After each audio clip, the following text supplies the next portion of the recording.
जी अस्सलाम वालेकुम। First of all madam thank you so much, और ऑडियंस का भी बहुत बहुत शुक्रिया for giving us this opportunity of sharing our experiences of glaucoma with you.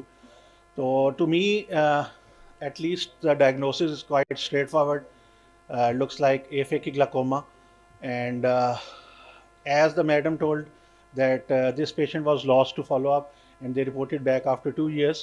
So aphakic glaucoma के अंदर most of the patients they develop glaucoma after some time. Immediately glaucoma इन लोगों के अंदर नहीं होता, तो कुछ टाइम लगता है। और मैं तो इसको कहता हूँ कि ये एक विंडो पीरियड होता है, विंडो पीरियड ऑफ कंफर्ट और रिलैक्सेशन।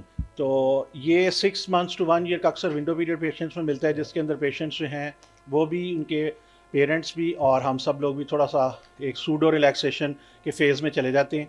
और पेशेंट को उसके बाद जो सब्सिक्वेंट फॉलोअप्स होते हैं उसके अंदर हम उस लेवल पे उनको चेक नहीं करते।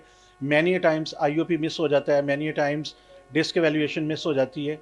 और जो स्पेशली हमारे साथ जो पीजीआरस हैं, उनको शायद हम इतना एम्फोसाइज नहीं कर पाते, या जो डिस्ट्रिक्ट ऑफ्थल्मोलॉजिस्ट पेरिफेरी में काम कर रहे हैं जो इन लोगों को फॉलोअप सर्विसेज दे रहे हैं, तो वो शायद उस लेवल पे ये नहीं इनको एम्फोसाइज कर पाते कि ये सारी लाइफ लॉन्ग इन्होंने अपना एटलीस्ट 16 years ऑफ लाइफ तक तो इन्होंने अपना आईओपी, डिस्क एवेल्यूएशन और ग्लाकोमा का हाई सस्पिशन होने की वजह से, क्योंकि इसका रेट तकरीबन 1/3 पेशेंट्स में है, बल्कि सम स्टडीज तो कहती है 50% ऑफ द पेशेंट्स तक भी ये चला जाता है। तो इसलिए हमें उसको बहुत ज़्यादा एम्फोसाइज करनी चाहिए। तो जब पेशेंट को डिस्चार्ज करें तो उनको बहुत अच्छे तरीके से काउंसल करना चाहिए, और हमें अपने आप को भी बार बार बताते रहना चाहिए। इसमें ना सिर्फ पेरिफेरी डॉक्टर्स बल्कि हम सब इवन पीडियाट्रिक ऑफ्थल्मोलॉजिस्ट भी सम टाइम्स ये गलती करते हैं कि हम इनका आईओपी चेक करना हर विजिट पे भूल जाते हैं। और बेसिकली हमारा सारा एम्फोसिस जो है वही होता है कि मतलब और कोई कॉम्प्लिकेशन तो नहीं हो रही, कॉर्निया क्लियर है कि नहीं, रिफ्रैक्टिव जो स्टेटस इनका चेंज हो रहा है उसके ऊपर, और एम्ब्लायोपिया पे हमारा ज़्यादा ध्यान रहता है। सर उसकी उसकी वजह ये कि सर ये इन पेशेंट्स को sometimes they are asymptomatic patients, तो जो विजुअल डिटीरियोरेशन है उसको हम एट्रीब्यूट ज़्यादा कर देते हैं रिफ्रैक्टिव इश्यूज और एम्ब्लायोपिया के साथ, या समटाइम्स इनका प्रेशर क्यों ज़्यादा होता है। उसकी बहुत सी पैथोलॉजीज़ हैं जिसमें समटाइम्स तो ये है कि मल्टीफैक्टोरियल है इसका जो प्रेशर रेज होने की वजह। एक तो ये है कि इनके बच्चों के छोटों के एंगल्स जो हैं वो उतनी फुली डेवलप नहीं होते जिस तरह के नॉर्मल आइज़ के एंगल्स होते हैं। जो कंजेंटल कैटरेक्ट वाले बच्चे हैं उनमें एंगल अनोमलीज भी और ट्रेबिकुलर मेशवर्क अनोमलीज भी होती हैं। दूसरी ये कि जब हम इनकी सर्जरीज भी करते हैं तो जो डेब्री सेल्स वगैरह रिलीज होते हैं, इन्फ्लेमेटरी सेल्स, वो भी ट्रेबिकुलम को ब्लॉक कर देते हैं।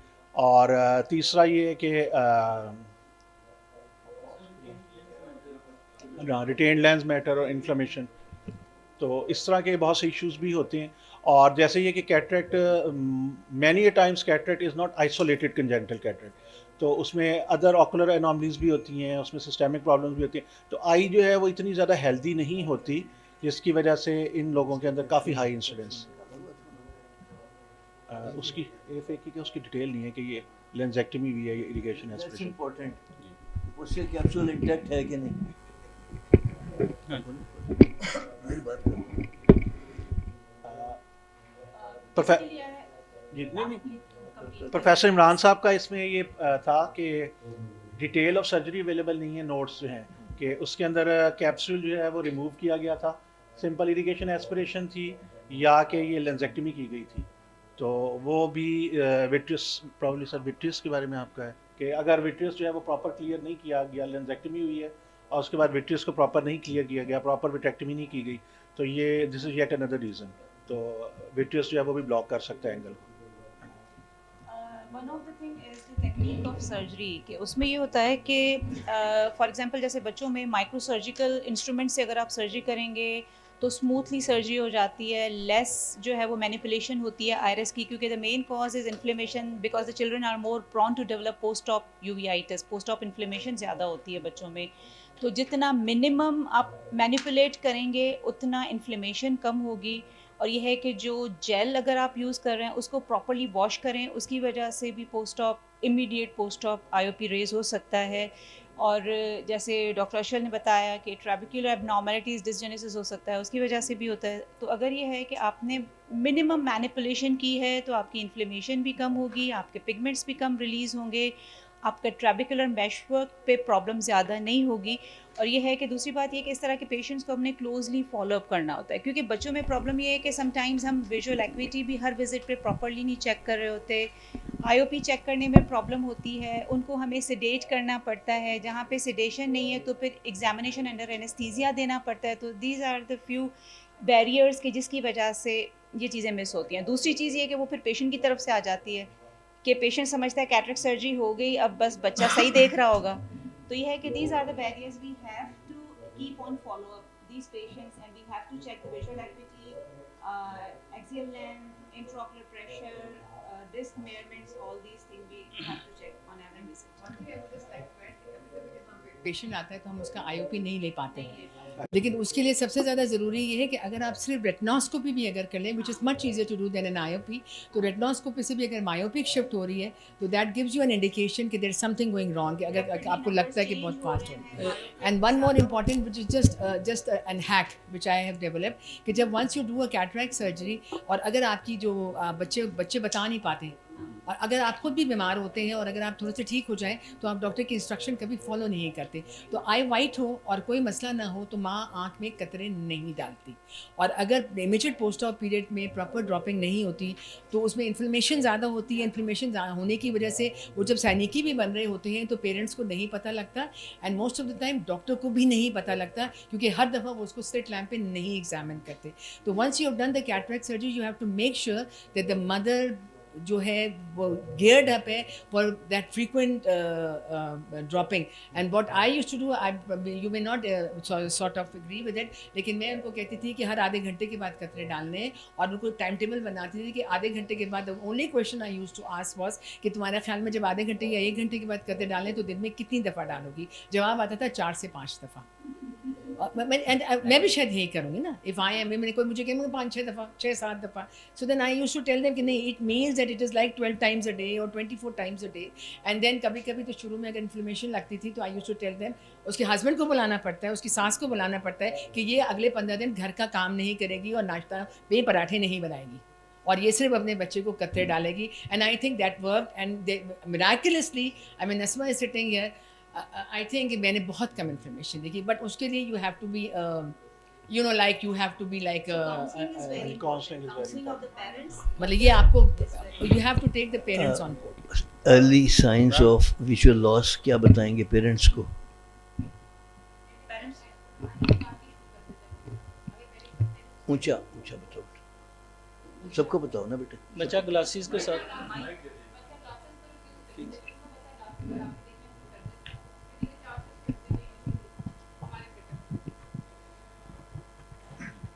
After a successful cataract surgery, the child usually accept classes in 4 to 6 weeks of period if the parents are committed.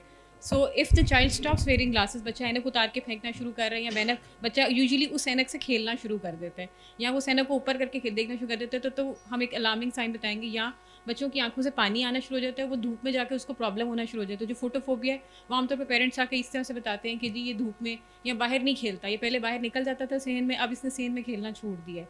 और सीधा सीधा कि जी इसकी आंख ग्रे होनी शुरू हो गई है, हम उसको बाकायदा कलर से बताते हैं कि ये सफ़ेद है, ये ग्रे है, इस तरह का डर्टी ग्रे सा अगर इसकी आंख मैली मैली हो जाए, क्लैरिटी ना रहे, कॉर्निया की ट्रांसपेरेंसी लूज़ हो जाए तो आ जाए, पानी आना शुरू हो जाए तो आ जाए। वैसे तो यूजुअली 3 मंथ्स या 6 मंथ्स का हम फॉलोअप रखते हैं, लेकिन अगर ये रेड फ्लैग्स सर ऑब्वियसली बहुत इंपॉर्टेंट है। तो ये रेड फ्लैग्स अगर आप अच्छा। देखें तो आप बच्चे को जल्दी ला के चेक करा दें। हर दफ़ा हम बच्चे को बहुत तफसील से नहीं देख पाते, कभी रश होता है, कभी रो रहा होता है, कभी कुछ होता है। कोई इजी साइंस पता चले कि ये गड़बड़ है। तो बच्चा ब्लेफरोस्पेज uncomfortable में होता है। या आंखें बंद भी रखो। दो तीन चीज़ें मैं ज़रा I might be the opposite opinion. एक तो जो बच्चों में हो रहा है glaucoma, by the way this is one field when people से कि जी children are a miniature version of adult, that's absolutely wrong. Children are very plastic, there's so many things that are going on. जो Meta analysis ने show किया FA के ग्लोकोमास में there's a 45% incidence of glaucoma.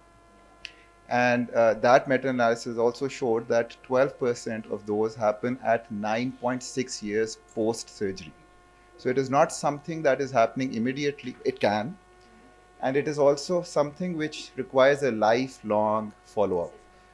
What happens is, and what you can't see, you don't believe, and you don't pay attention to it. What is usually happening is that we are not counseling the patients well. You know, there's going to be a permanent woe. The other thing that we as ophthalmologists are focusing more on is the amblyopia treatment. And then once the 8-year barrier is passed, we kind of become more lax about these things. So this is something जो 60 साल का भी हो जाएगा तो उसका एक तो follow up होना होगा. हाँ बिल्कुल वो इसी तरह खाना भी मुफ्त में मिलेगा हमें. Now the other thing which is important is that the number in kids, अच्छा अगर ये 4 से 6 हफ्ते से पहले सर्जरी हुई है तो आपके चांसेस और बढ़ जाते हैं. And normally Professor Seema, myself, we worked, and Ashal Bhai, we worked on the pediatric cataract guidelines also, and we were saying that the surgery should happen before 6 weeks anyway.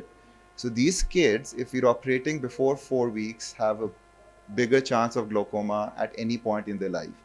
Now, the kid is not going to tell you. There is a progression of the axial length happening anyway, which means that the number will keep on changing, which means that the patient will keep on taking off their glasses after a certain point. So what is important is your first examination or first surgery, where you should, as a baseline, have the things measured. Get your axial length, obviously, get your corneal diameters, have a pictorial diagram of the nerve, because 0.2 for me can be 0.3 or 0.4 for him. So rather than it being subjective, have a good neuroretinal rim made, and then you keep on following them up. The reason why this is happening is there are 3 hypotheses. One is because of the retained lens matter, there is some blockage which is happening. The other is because of the inflammation that's happening. There is trabecular meshwork changes happening. And the third is because of the steroid that you're giving, which also now kids are more steroid responders than adults. So ये तीनों चीज़ें साथ चल रही हैं, and this is one of those juggling acts that we have to do all the time, where steroids कब कम करने हैं, किस वक्त क्या चेक करना है, बहुत जल्दी follow-ups तो नहीं हो रहे, because every follow-up requires, especially in our setup, requires एक दिहाड़ी उस family की, एक खर्चा of traveling, and if required, an EUA or sedation. Now, EUA is GA, but sedation also has its side effects. So having a good follow-up at the right time is also very important, because then these people start getting frustrated. To document कि उसका उस time पे when you're doing the surgery, if you can get their refractive status at that time, it's very important. And if you're putting in the lens, to document what hyperopia are you leaving, because when madam said कि एक myopic shift आ रहा होता है, that does not mean कि उसका एकदम से आपने सर्जरी की और माइनस में नंबर चला गया. That means is कि उसका जो hyperopia आपने टारगेट रखा था उससे ज़्यादा जल्दी प्रोग्रेशन हो रही है, और जो hyperopia for age है उससे ज़्यादा बढ़ रहा है. Now, having said all of these things, the corneal clouding will happen usually before the first 2 years, because फिर एक sclera की elasticity कम हो जाती है, so then you won't see corneal clouding as much. The HAB stria you would not be seeing as much. Then you depend, well, I depend on retinoscopy completely, and the CD ratio. Your pressure is also depending on what G is being given, depending on how much a child is sedated. I don't like to trust it. So I usually like to look at A, retinoscopy, and B, what the disc looks like, and C, what the axial length is. So if the axial length is moving very quickly, then it's a problem. Now, this is one other thing that I want to add is this is one of the few things which now requires a sedation or EUA. The reason I want to mention this is because हम अभी भी बहुत, depending on the centers that we're working on, there's a lot of GA being given to children. There's a lot of sedation being given to children. And we can get a lot of things without that sedation. So retinoscopy, you do not need sedation at all. IOP, yes. Optic nerve dekhna, you do not need sedation now. You just need to engage these patients, and you get a lot of information that way. So take home message, always look at the optic nerve, see the CD ratio, CD ratio, physiological cupping भी हो सकती है. So the first that you will have will give you a lot of information. Look at the neuroretinal rim. That is the first thing that you will start seeing falling down. Do retinoscopy and always have your previous record for cross-referencing and see it's a lifelong follow-up. It is not कि हाँ जी 8 साल गुजर गए, vision सही develop हो गया, अब आप हमें चेक ना कराएं. Your follow-up time keeps on increasing, but your follow-up remains for life. And I was looking at, trying to look at papers. Unfortunately, OCT बच्चों की optic nerve की हमारे पास ज़्यादा नहीं है. But so this is anecdotal. I don't have much proof for this. But what I have seen is in kids, the CD damage happens much quicker than it would happen in adults. So वो जिस तरह madam ने बात की है कि साल का लॉस टू फॉलो अप या 2 साल का loss to follow up CD 0.9 होगी जो पहले 0.3 थी. That's a very real possibility, and it does happen. So we need to understand why it's happening. So the first thing is, just madam ne bhi kaha, surgical technique matters. So if you've left some lens protein, the chances are more. One, but you can't take out all the lens protein. We'll be living in a fool's paradise if we say that lens protein सारी निकल आई. नहीं निकलती. हाँ बिल्कुल नहीं निकलती. The steroid that you're giving is there also. Sorry? For secondary, because Yes, absolutely, absolutely. हाँ, so वो नहीं होती. Absolutely. The other thing is that the steroid that you're giving. So normally what I like to do is that I follow up exactly the way that I follow up an adult initially. So which is post-op day 1, ideally post-op day 2, definitely post-op week 1, because that is when you see most of the pupillary membranes coming along. पहले आपको 2 दिन नहीं नजर आते और एकदम उसके बाद आते हैं. And at that time I'm giving intense steroids. I'm also, for that week, I'm giving a Midrasil also, just so that it's moving around. So I'm giving Midrasil, I'm giving 1 hour Pred Forte, I'm giving an antibiotic. After a week I stop the antibiotic. Absolutely. और antibiotic की half life तो वही 4 घंटे है ना, उससे ज़्यादा देने से हमें इसे फ़ायदा नहीं है, लेकिन बाद में जाके रेजिस्टेंस कोई ना कोई एंटीबायोटिक बैक्टीरियल हो जाएगी. सो a different antibiotic, Pred Forte, Midrasil. After first week, I stop Midrasil. Sir, I like to give Midrasil because I want some movement.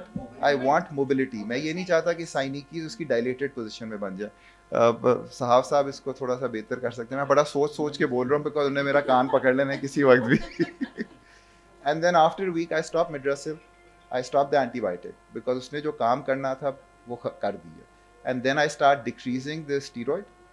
From 1 hourly, I go to 4 times a day, and then ahisa उसको. But I always see them before I start tapering them off. ये जो 1 घंटे से 4 पे भी कर रहा हूँ, I want to see that the cells are no longer there. अगर cells होंगे तो मैं उसको 2 घंटे पे कर दूंगा, but 4 पे नहीं जाऊंगा. और 1 हफ्ते के बाद फिर देख लूंगा. 6 हफ्ते के बाद मेरी कोशिश होती है कि मैं ड्रॉप्स बंद कर दूं. ठीक. और उसके बाद ये है कि आपने पहला जो फॉलोअप करना है 3 महीने से पहले कुछ नहीं होना. आपका एम्ब्लायोपिया भी एकदम सेटअप नहीं होना, आपने उसको बता दिया है. 3 महीने से पहले देखने का कोई ताल्लुक नहीं है. I try to do it for about a year of 3 month वो. Then if it's fine I take it to 6 months. And I am seeing them 12 साल. अभी मेरा इतना ज़्यादा नहीं हुआ. And then every birthday. The best way to make sure that they remember. उसके बाद द चिल्ड्रंस बर्थडे. क्योंकि sir and it's easier for them to know because हम लोग तो अब डेट्स के साथ चलते हैं. अगर आप थोड़ा सा रूरल में जाएं, वहाँ अभी भी इवेंट्स के साथ चीज़ें चल रही होती हैं. So I like to coordinate their with either Eid और Christmas. I am so sorry. और क्रिसमस और their birthday. I don't give anti-glaucoma unless बिल्कुल आप देखिए anti-glaucoma क्या करेगा. पिगमेंटेशन करेगा, इरिटेशन करेगा, कॉर्निया को डिकॉम्पनसेट करता है, जितने लोग कहते हैं नहीं करता है. ड्राइनेस करेगा. ड्राइनेस से बाद में एक्सपोजर होगा. आपने तब तक कोई चीज़ नहीं देनी जब तक वो है नहीं. And you don't need to treat. No prophylactic role. Glaucoma होगा या नहीं होगा, किस एज में जाके होगा, मतलब we don't know. तो उसको prophylactic नहीं दे सकते. Sir, I have seen some consultants giving anti-glaucoma only even if the child only has a So I have seen this too, and I've seen that too, and I've seen kids. One other thing, I've seen kids getting alpha agonist, and In routine. in routine for myopia, not for glaucoma, and I don't know what to say. Madam मैं इसमें कुछ कहना चाहता हूँ. अच्छा, वो ऐसा है कि थोड़ा सा आप इसको रिकैप करते हैं. वो ये है कि जो कंजेनिटल कैटरेक्ट है उसमें it behaves congenital cataract and the congenital cataract baby, they behave very differently from adults. एक तो ये है कि अगर आपने स्टैंडर्डाइज सर्जरी कर दी, SOPs प्रॉपर फॉलो कर लिए, प्रॉपर आपने पोस्ट ऑफ मेडिकेशंस दे दी, तो इसका ये मतलब बिल्कुल नहीं है कि आपने ग्लाकोमा से जान छुड़ा ली. So this is very very important कि जिस तरह एडल्ट्स में हमें लगता है कि हमने एक अच्छी असेसमेंट की, पार ऑपरेटिव अच्छी सर्जरी की, उसके बाद पोस्ट ऑपरेटिव पीरियड 6 वीक्स का गुजार लिया, वी आर सेफ. चिल्ड्रन में ऐसे बिल्कुल नहीं है. एक तो ये आपको बड़ा इंपॉर्टेंट है. अक्सर हम अपने जूनियर्स को हम सब लोग कहते होते हैं कि जो कंजेनिटल कैटरेक्ट सर्जरी है, it is the start of treatment of congenital cataract and the congenital cataract baby. It's हाँ जी, अभी तो स्टार्ट हुआ है ये, और अभी आपने उसको सारी लाइफ, जैसे हम अभी सब बातें कर रहे हैं कि लेके चलना है, तो ये बड़ा इंपॉर्टेंट मैसेज है आप सब लोगों के लिए कि लाइफ लॉन्ग है. अगर आप लोग ये भारी उठा सकते हैं जिम्मेदारी, तो आप लोग ज़रूर इसमें आएँ. अगर आपको लगता है कि ये हमारे पास फैसिलिटीज़ नहीं है, तो आप उस बच्चे को ऑपरेट करके और फिर क्वैक्स जो है उनके पास ना छोड़ दें, क्योंकि it's a life long responsibility. सारे SOPs पूरे करने के बावजूद ये होगा. ग्लाकोमा का जैसे डॉक्टर अली ने बताया, तकरीबन मेटा एनालिसिस ये कहते हैं कि तकरीबन 45 to 50%, लेकिन तकरीबन हाफ पॉपुलेशन. जी, तो जैसे हमने सब ने रीजंस की, तो एक तो उसको डॉक्यूमेंट करने का तरीका ये है कि प्री ऑफ जब आप उसका बच्चे को सर्जरी के लिए एडवाइस करें, तो उसका थॉरो एग्जामिनेशन करके बेस लाइन सारी एविडेंस बेस सारी चीज़ें जो है वो आप अपनी डॉक्यूमेंट कर लें, जिसमें IOP is very very very important. इनमें से बहुत से बच्चे होते हैं जिनको, जैसे हमने बात की है कि माइल्ड सा एंटीरियर सेगमेंट डिसजेनेसिस या एंगल एनॉमलीज या ट्रेबिकुलर मेशवर्क एनॉमलीज होती हैं, तो इसलिए इनका प्रेशर पहले से ही हायर साइड्स पे होता है. दूसरी चीज़ ये है कि हम लोगों के जहन में है कि शायद जैसे एडल्ट्स का प्रेशर 20 के करीब करीब +- 3 जो है दैट इज़ फाइन. बच्चों के अंदर एक रफ फार्मूला ये है कि एज इन ईयर्स के अंदर आप 10 ऐड कर लें, तो अगर 1 साल का बच्चा है तो उसका प्रेशर इज़ 11, इट्स नॉट 18. तो अगर एक बच्चे का प्रेशर सर्जरी से पहले ही 15 है, तो इसका मतलब है पहले से ही वो एक प्री ग्लाकोमा फेज़ में वो बच्चा है. तो आपके माइंड में ये चीज़ें पहले से होनी चाहिए कि ये बच्चा बहुत ज़्यादा प्रोन है फॉर सेकेंडरी ग्लाकोमा. दूसरी एक और बहुत बड़ी रीज़न जो है वो ये है कि हम लोगों के माइंड में ये होता है कि पेशेंट रिपोर्ट करेगा. बच्चा कभी रिपोर्ट नहीं करता जब तक कि वो बहुत ही ज़्यादा एग्रेसिव डिजीज़ ना हो. माइल्ड और इवन मॉडरेट भी प्रॉब्लम्स के अंदर बच्चा कोई आपको रिपोर्ट नहीं करता, पेरेंट्स को रिपोर्ट नहीं करता. क्योंकि वो पेरेंट्स को रिपोर्ट नहीं करता तो आप हमें रिपोर्ट नहीं करते, वो पेरेंट्स हमें रिपोर्ट नहीं करते. सो ये बहुत बड़ी एक रीज़न है इसको मिस होने की कि बड़े सटल चेंजेस होते हैं, subtle corneal edema, subtle corneal opacities, subtle IOP change. लेकिन वो IOP अगर 14 भी है और एक छोटे बच्चे के लिए, तो वो उसको डैमेज कर सकता है. सो जैसे डॉक्टर अली ने और मैडम ने कहा कि disc evaluation and IOP extremely important, added by retinoscopy, axial and blah blah blah. लेकिन अगर आप बाकी सब नहीं कर सकते, 2-3 चीज़ें हम सब कर सकते हैं. रेटिनोस्कोपी कर सकते हैं, डिस्क को देख सकते हैं. IOP के लिए ज़रा थोड़ा सा वो थोड़ा चाहिए. IOP के लिए सेडेट करना पड़ता है. जी, बाकी तो आप कर सकते हैं. Now we are moving on with the second case. It's again the similar scenario. A 9-month-old boy presented with a complaint of gradual increase in the size of right eyeball. His previous history revealed that the child had IA right eye done at the age of 3 months. Again, you can see the horizontal corneal diameter 14, left eye 10. Anterior segment में there is corneal stromal haze and edema. The eye was normal. IOP 30-12. Fundoscopy CD ratio 0.8 normal. Ultrasonography unremarkable. I think we have already discussed a lot of glaucoma. So we should, I think, I think ये points हमने already ये we have सारे discussed. discuss हो We have discussed the risk factors. We've done how we can prevent. We have discussed the management. The only question which is left behind is how trabeculectomy is different in pediatric age group. Would Simon, would you like to add something?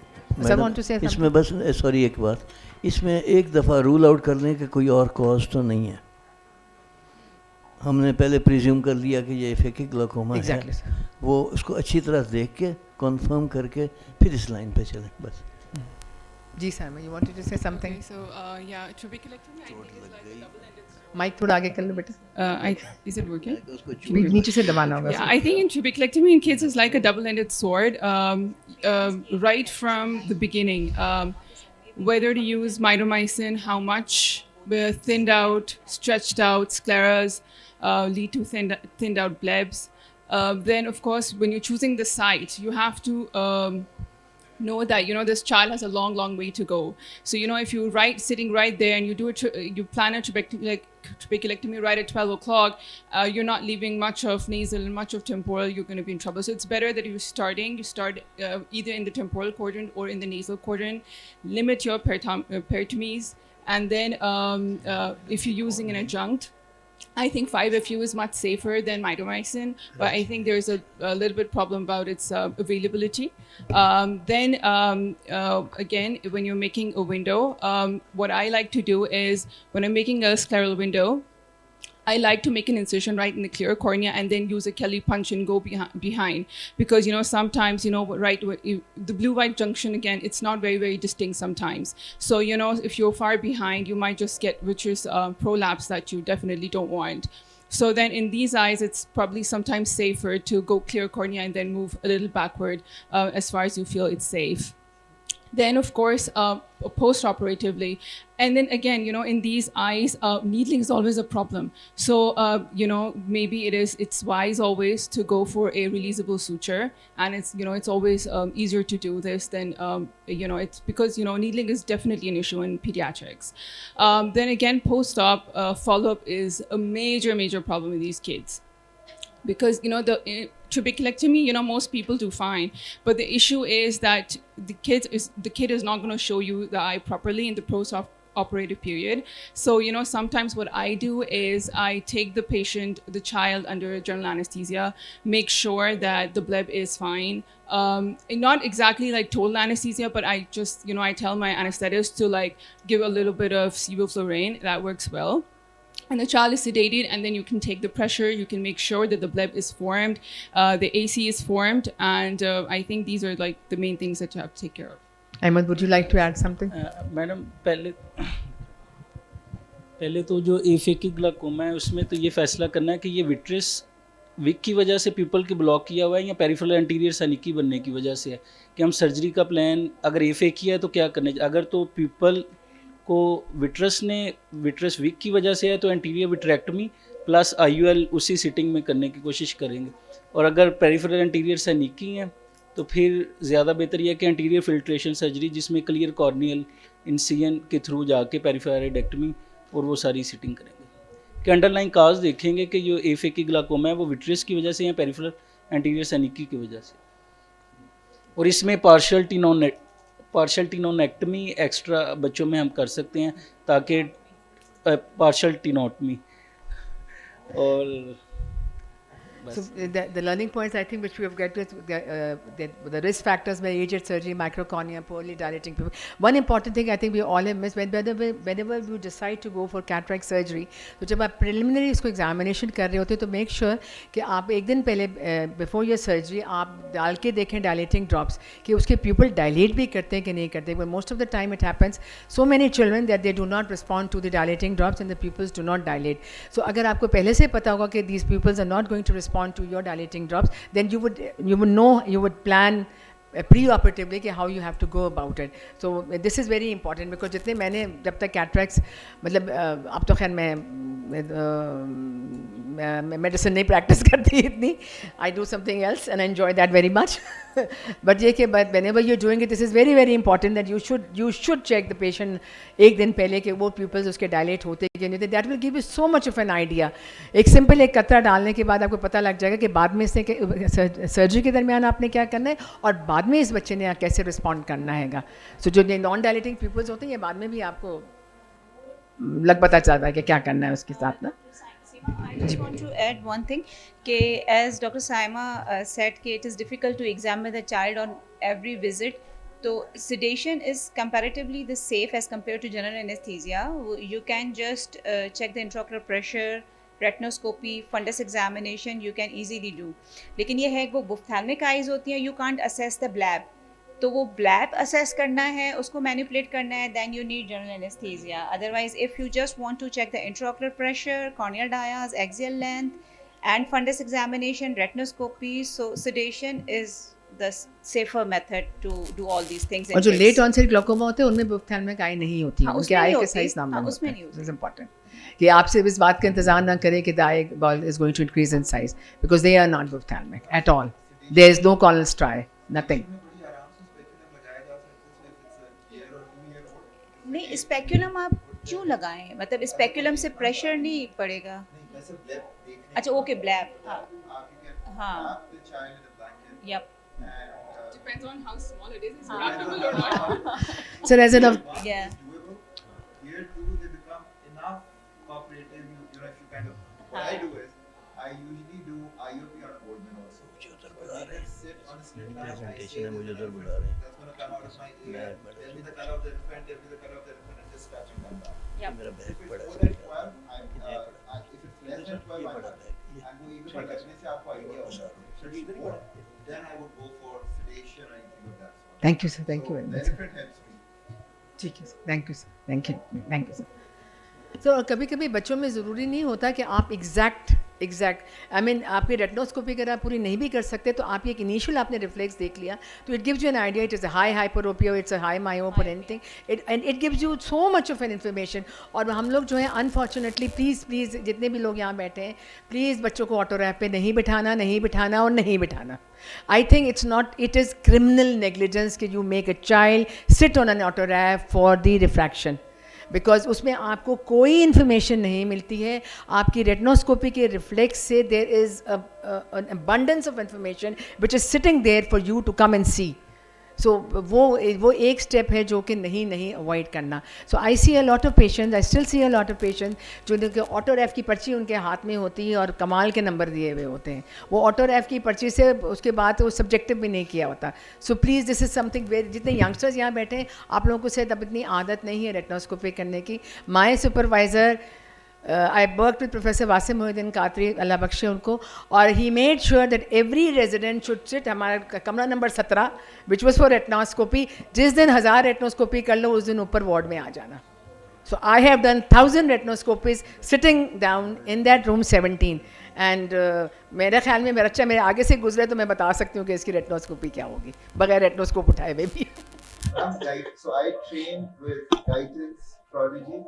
They said that if you're stuck on an island and you have to take one instrument, that's the retinoscope. Yep. So retinoscope, and I like to do it for adults also. So retinoscope is a heaven sent. Take it everywhere with you. That's your armor. Sir press biopic अगर आप कर रहे हैं और press biopic patient को बगैर retinoscopy कर रहे हैं, प्रेस बायोपिक नंबर दे देंगे तो probably you are missing on something. He may be hypermetrope and which you may have been missing, और उसको आप लगाए जाएंगे ऐसे अंदाजे से +3 +4, वो पीछे से हाइपरमेट्रोपिया हो सकता है उसको. और वैसे भी एक सर्टेन एज के बाद जो ईमेट्रोप्स होते हैं उनकी टेंडेंसी होती है हाइपरमेट्रोपिया की तरफ जाने. So please do not neglect this very very important instrument. अच्छा, now the case number 3 is a child with complaint of gradual decrease in vision, history of VKC and use of topical steroids, elevated IOP, both eyes, posterior subcapsular cataract. यहाँ पे तो I think everyone would like to talk a lot about it. We can start from Maria. According to the history, I think this patient is having steroid-induced glaucoma because the patient is of VKC, there is posterior subcapsular cataract, raised intraocular pressure. So we must be very careful while treating VKC because it is the chronic disease. Drops देंगे, patient ठीक हो जाएगा, drops बंद करेंगे, दोबारा symptoms शुरू हो जाएंगे. Usually we don't give strong steroids in VKC. बहुत रेयरली जब बहुत ज़रूरत होती है तब देते हैं. लेकिन if you give strong steroids you just counsel the parents कि जी ये जो चीज़ है ये आपने 2 वीक्स के बाद बंद कर देनी है इफ़ यू आर गिविंग प्रेडफोर्ट और स्ट्रॉन्ग स्टीरॉइड्स, क्योंकि इसका मैजिकल इफेक्ट होता है कि ड्रॉप्स डालने से एकदम से वो सिम्टम्स ठीक हो जाते हैं, बच्चा बिल्कुल आंखें खोलने लगता है, फोटोफोबिया उसका डिसअपियर हो जाता है. तो पेरेंट्स समझते हैं कि इसी से मेरा बच्चा ठीक होता है तो मैंने हमेशा यही वाली दवाई डालनी है. तो ये है कि you must be very careful and council the parents कि जी ये वाली मेडिसिन हम कुछ दिनों के लिए दे रहे हैं, ये आपको ज़्यादा इस्तेमाल नहीं करनी है. And you start with the milder steroids. नहीं वर्क करते आप steroidal non steroidal anti inflammatory drugs दें, बहुत सारे साइक्लोस्पोरिन है, टेक्रोलीमस है, तो वो ऑप्शंस ट्राई करें। स्ट्रॉन्ग स्टीरॉइड्स हमें अवॉइड करने चाहिए और पेरेंट्स को काउंसिल करना चाहिए। मेरे हिसाब से तो किसी भी किस्म के स्टेरॉइड्स नहीं अवॉइड करने देने चाहिए। चाहिए। एक दफ़ा हाथ में पकड़ा दिए तो eye is very non forgiving. Right. और जो स्टेरॉइड्स का as far as I remember my books कि ये एक दफ़ा जो इफेक्ट होता है वो एड ऑन एडिटिव इफेक्ट होता है। इट्स नॉट लाइक कि आज उसको स्टेरॉइड्स की वजह से कुछ चेंजेस आए हैं तो वो रिवर्ट बैक नहीं होंगे। They not going to revert back. Next time you given another dose of steroid तो वो एडेड अपॉन इन्फ्लुएंस आता है। So what I believe is unless and until वो VKC जो कि बिल्कुल non responding to any form of drugs, otherwise जितने आम जनरली केसेस हम देखते हैं, I don't think they need steroid. The only thing you have to tell the parents is कि मैं जो ये दवाई दे रही हूँ ये 1 हफ्ते के बाद काम करना शुरू करेगी, बस Right. इतना बताना होता है। 1 हफ्ते को मेरे से बहुत ज़्यादा एक्सपेक्ट कीजिएगा और बाकी लाइफ चेंज। टेक्रोलीमस का बहुत अच्छा जो रिफ्रैक्टरी VKCs है ना, जो आपको साइक्लोस्पोरिन से भी इफेक्ट नहीं आ रहा और आपने हर तरह की एंटी एलर्जिक मेडिसिन उसको दे दी हैं, उसमें टेक्रोलीमस का बहुत अच्छा इफेक्ट आता है। देखिए उसमें ये कि आपने साथ में उसको आर्टिफिशियल टीयर्स भी देने, टीयर सब्स्टिट्यूट्स भी देने 4 to 6 टाइम्स अ डे, क्योंकि इससे थोड़ी सी बर्निंग स्टिंगिंग सेंसेशन होती है। तो just we use tacrolimus twice a day is sufficient. और ये है कि आप उसको आर्टिफिशियल टीयर्स उसके साथ दे दें, तो उससे ये है कि उसकी जो रेडनेस, कंजेशन, इरिटेशन बेहतर हो जाती है। I think now the entire world is going into steroid sparing, be it rheumatology or uveitis. So why give so much steroid in VKC? I think not only tacrolimus, but even you can combine it with cyclosporin if it's very refractory. And cyclosporin commercially available is 0.05%, but you can actually get it made at higher strengths depending upon the child. And most of these kids are playing outdoors. You really have to know what they're up to. And even sometimes they're allergic to, it's just like I tell them, it's just like asthma or eczema. You have to find what is irritating the eye, and it kind of helps because a lot of these kids are playing outdoors or playing in the sand, and it really helps if you change your lifestyle, like Madam said. हाँ बोलो बोलो। VKC की बात हो रही है तो I would like to bring into your kind notice that VKC बहुत सी प्रॉब्लम्स पैदा कर रहा है। नंबर 1, VKC डिजीज़ की वजह से आप रबिंग कर रहे हैं, उस रबिंग की वजह से गॉबलेट सेल लॉस हो रहा है, लिम्बल स्टेम सेल लॉस हो रहा है, कॉर्नियल जो सरफेस है वो ख़राब हो रहा है, ड्राई आई प्रोड्यूस हो रही है। नंबर 1। नंबर 2, रबिंग की वजह से कॉर्निया वीक हो रही है। आप इन लोगों को जितना मर्जी समझा दें, जितना मर्जी कर लें, जब तक प्रॉपर काउंसलिंग और उसके लिए ऑल्टरनेट मेजर्स नहीं बताएंगे, ये लोग स्टीरॉयड यूज़ करते ही रहेंगे। जितना मर्जी बता लें बच्चा, इवन मेरे पास ऐसे पेशेंट्स आते हैं जो ये बताते हैं कि जी मामा तो हमें ये ड्रॉप्स नहीं डालने देती, हम जाते हैं फ्रिज में से निकालते हैं और डाल देते हैं। क्यों? इससे कि उसके अंदर एक बहुत स्ट्रॉन्ग डिज़ायर है कि उसकी आँख के अंदर आग लगी हुई है और वो उसने उस आग को बुझाना ही बुझाना है, तो वो स्टीरॉइड्स डालते हैं, जब तक कि आप बहुत अच्छी काउंसलिंग करके उन्हें उसके ऑल्टरनेट ट्रीटमेंट्स ना बताएं, जिसमें से एक टेक्रोलीमस है। अभी मैं आगे भी कुछ बात करता हूँ उसकी। अच्छा, तीसरी चीज़ ये कि मलमल की आंखें, रबिंग, इचिंग की वजह से इन बच्चों की कॉर्नियाज वीक हो जाती हैं, एक्टेजियास हो जाते हैं, क्रेटोकोनस हो जाता है। मुझे तो ये जब से मैं पीडियाट्रिक ऑप्थेल्मोलॉजी में आया हूँ, मुझे लगता है कि एपिडेमिक आई हुई है क्रेटोकोनस की। मैं इतना क्रेटोकोनस देखता हूँ कि अब तो मेरी एक हैबिट बन गई है कि जब भी इस तरह का कोई इशू होता है, ज़रा सा मुझे सस्पिशियस कॉर्निया लगता है, मैं उसकी टोपोग्राफी कराता हूँ और उसमें से बहुत से बच्चे जो हैं वो क्रेटोकोनस के निकल आते हैं। सो इसमें हमें सिर्फ स्टीरॉयड से सिर्फ ये प्रॉब्लम्स नहीं पैदा हो रही, क्रेटोकोनस जो है वो भी पैदा हो रहा है और उसकी सबसे बड़ी मेन रीज़न जो है वो वीके से ही है। अच्छा, अब इसके लिए कि जिस तरह medical treatment, drug treatment important है, इसी तरह लाइफस्टाइल एडजस्टमेंट्स बहुत ज़्यादा इंपॉर्टेंट है। इसमें अगर आप कोल्ड स्पंजिंग करते हैं, इसमें अगर आप कोल्ड स्प्लैशिंग करते हैं आंखें खोल के, उनके अपने फ़ायदे हैं। जैसे ये कि जब आप कोल्ड स्पंजिंग करते हैं, वेजो कंस्ट्रिक्शन होती है एलर्गन्स की, वहाँ पे लोकल जो है ड्रग डिलीवर जो हो रहे हैं, एलर्गन सेक्रीट हो रहे हैं, वो कम हो जाते हैं। बच्चे की आंख बहुत पुरसकून हो जाती है। वेजो कंस्ट्रिक्शन के साथ वैसे भी कूल इफेक्ट आता है, तो वो जो उसकी आंख के अंदर एक हीट जनरेट हो रही है वो भी कम हो जाती है। वेजो कंस्ट्रिक्शन का मैकेनिकल इफेक्ट भी होता है, एलर्गन्स भी कम हो जाते हैं। इसके अलावा जब आप कोल्ड स्प्लैशिंग करते हैं, आप आंख खोल के उसके करते हैं, तो वो जो एलर्गन सिक्रीट हो रहे हैं वो वॉश आउट हो जाते हैं, कॉर्निया जो है वो दोबारा से रिवाइटलाइज हो जाती है। सो इन सब लाइफ मेजर्स के फिर ये कि इन बच्चों को स्ट्रॉन्ग लाइट्स जो है वो तंग करती हैं, इनको डस्ट तंग करती है, तो कोल्ड स्प्लैशिंग करेंगे, डस्ट साथ साथ वॉश हो जाएगी। आजकल स्मोक वगैरह बहुत ज़्यादा स्मोक है, वो क्लियर हो जाएगा। तो इनको नेचुरल आपने मेजर्स भी बताने हैं जिससे वो जो उनको डिज़ायर टू इच है, असल में इसमें आप एड्रेस जो है वो करना है desire to itch, desire to itch को आप जब तक एड्रेस नहीं करेंगे, वो बच्चे किसी ना किसी तरह, जैसे आप बच्चों को जितनी मर्जी स्क्रीन से परे कर लें, बच्चे मैंने ऐसे देखे सोफ़ों के नीचे घुस के कर्टन्स के पीछे घुस के वो स्क्रीन यूज़ कर रहे थे। क्यों? के अंदर। हाँ जी, क्योंकि वो एक Addiction पूरा है। एक वर्ड है उनके It's an अंदर, addiction. Strong addiction. तो जब तक आप उस डिज़ायर को कट नहीं करेंगे, इसी तरह इचिंग इतनी स्ट्रॉन्ग डिज़ायर है वीकेसी के बच्चों में कि आपने उसको एड्रेस करना ही करना है। तो उसके लिए स्टीरॉइड्स, जैसे हम सब ने बात कर रहे हैं, 1 वीक के लिए आमतौर पर हम दे देते हैं। 1 वीक के बाद आप उनको बताएं कि इसके लिए ऑल्टरनेट अदर मेजर्स हैं, जिसमें लाइफस्टाइल मॉडिफिकेशन है, जिसमें टेक्रोलिमस है, जिसमें नॉन स्टीरॉइडल्स हैं, जिसमें वेरी वीक स्टीरॉइड्स हैं, और जिसमें मास्ट सेल स्टेबलाइजर्स हैं। अगर आप ये सारा कुछ देते हैं तो उन बच्चों को काफ़ी हद तक इंप्रूवमेंट हो जाती है, और जब वो नेक्स्ट विजिट पे आपके पास आते हैं तो they are quite comfortable.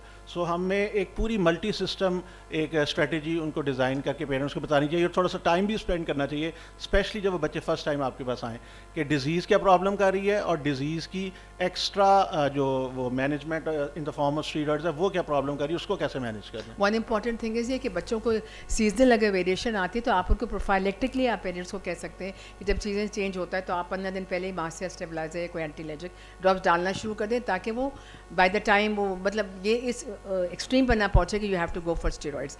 And then whenever you thinking of starting. हाँ बोलो अहमद बेटा। एक बात और कि सिर्फ टॉपिकल स्टीरॉयड नहीं, स्टीरॉयड्स पूरी बॉडी में, चाहे वो टॉपिकल हो, स्किन पे अप्लाई करें, ओरल किसी भी फॉर्म में लिए जाएं, चाहे इनहेलर की फॉर्म में, वो इंट्राओकुलर प्रेशर को इंक्रीज बढ़ाते हैं। और सुप्राटॉर्सल इंजेक्शन कैनाकॉर्ड नहीं लगाना चाहिए। ये जो रूटीन में प्रैक्टिस करते हैं वो उसके साथ भी स्टीरॉयड इंड्यूस्ड। और मैडम एक सर जो स्टीरॉयड्स हैं वो किसी भी रूट से, मैं वैसा हमने तो हाँ जी हाँ जी sir as a last resort use करने चाहिए, as a last resort. Last sir मैंने अपने 20 इयर्स की पेडियाट्रिक ऑप्थेल्मोलॉजी की प्रैक्टिस में मुझे याद नहीं पड़ता कि मैंने 2-4 से ज़्यादा को कभी स्टीरॉइड्स दिए हों फॉर एलर्जी।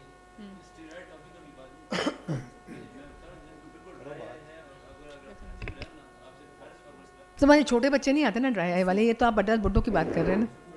मैडम एक चीज़, one thing madam I would like to add, मुझे सुनाई नहीं दे रहा क्या कह रहे हैं? Madam I would like to add one thing, क्योंकि हम स्टीरॉयड इंड्यूस ग्लाकोमा की बात करें, we have talked about the steroids which we doctors give, like the steroids topical हो गए, ओरल हो गए, कोई भी हो गए, बट जो ऑफ काउंटर स्टीरॉइड्स हैं जैसे Betnesol, rose the water famous.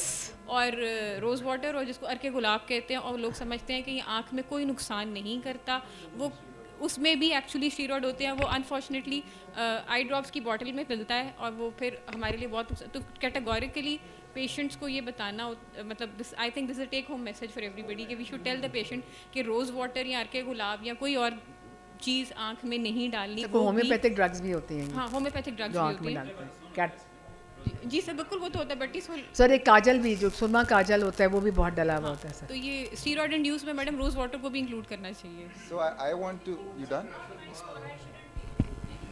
Ji sir. हाँ, particularly this rose water because this is considered to be a part of.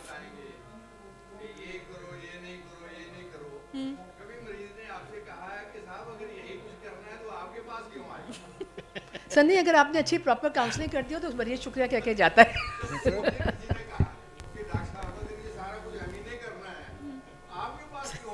कभी नहीं आपका कहा।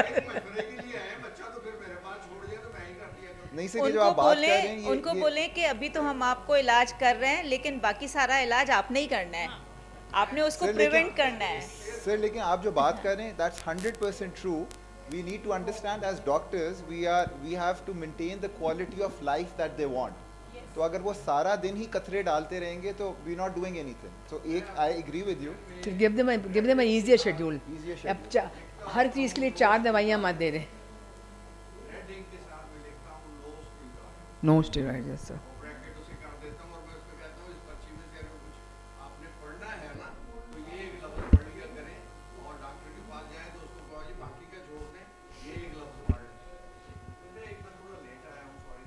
जी जी सर। जी sir. Excuse me sir, sir मैं आपसे रिक्वेस्ट करूंगा, सर आप इधर आ जाएं प्लीज। सर आप हमारे टीचर हैं। नहीं नहीं सर।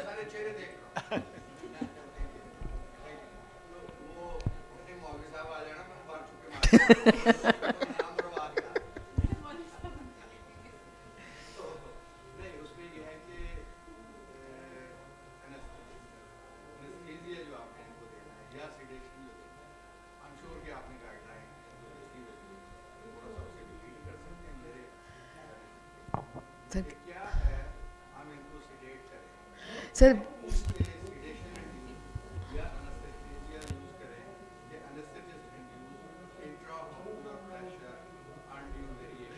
सर अगर आपने एक रूटीन एग्जामिनेशन करना है in my opinion I don't think I would like to do an G unless and until it is a very dire necessity, क्योंकि जब आप एक बच्चे को examine, as I said before, कि जब आप बच्चे को एग्जामिन करते हैं तो ज़रूरी नहीं है कि आप बिल्कुल अल्टीमेट रेटिनोस्कोपी के 0.25 तक जाएँ. कोई ज़रूरी नहीं है अगर आप फंडस में आपको उसका CD डिस्क नज़र आ गई है, मैकुला की एक झलक भी नज़र आ गई है और कोई अलार्मिंग साइन नहीं है, तो कोई ज़रूरी नहीं है कि you go for an EUA, because I don't think that is required. अगर आप एक बच्चे के माँ बाप को कह देंगे कि मैंने इसका EUA करना है, तुम 4 घंटे उसको भूखा रखो, फिर तुम सुबह लेकर आओ, फिर तुम वहाँ 6 घंटे बैठी रहो, मैं टहलती हुई हील वाली जूती पहन के टक टक करके आऊँगी और मैं इसका GA करूँगी और मैं वापस चली जाऊँगी और तुम वहीं अस्पताल में रुलते रहोगे, तो अगर मैं माँ होंगी तो मैं I will have an heart attack by the time my child will go to an EUA. So I don't think an unnecessary EUAs are not required.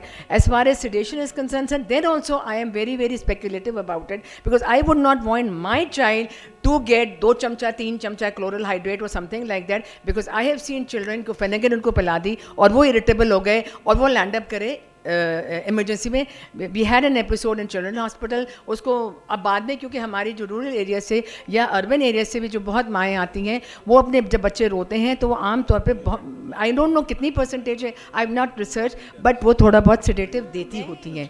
तो जब आप 1 चमचा सेडेटिव उनको देते हैं, आप 10 बच्चे इलीट के देख रहे हैं तो शायद इलीटस एनवायरनमेंट से आए हैं, बड़े बड़े घरों से, तो शायद वहाँ पर ये ना होता हो. लेकिन जो बाकी जैसे पब्लिक सेक्टर में आते हैं तो उन्होंने कभी ना कभी सेडेशन दी हुई, तो उनके पास एक सेडेशन उसकी सेडेटिव ड्रग का बॉटल उनके पास होती है.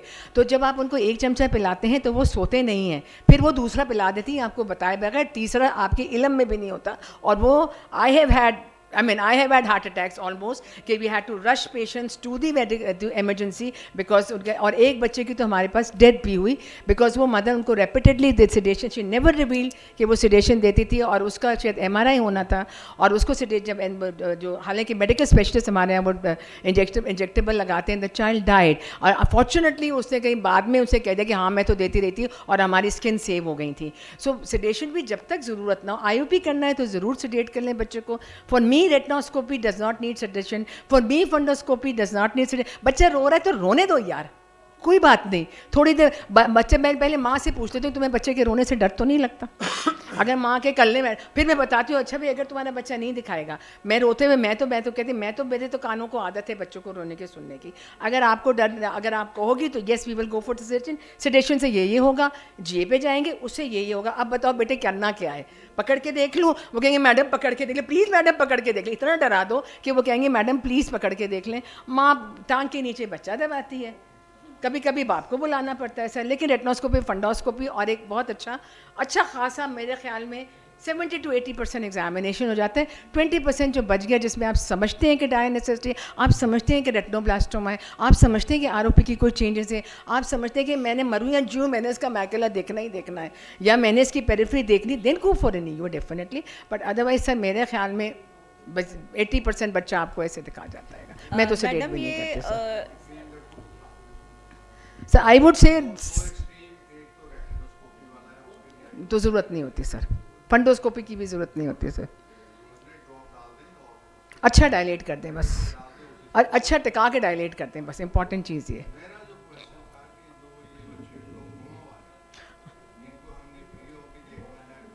जी सर.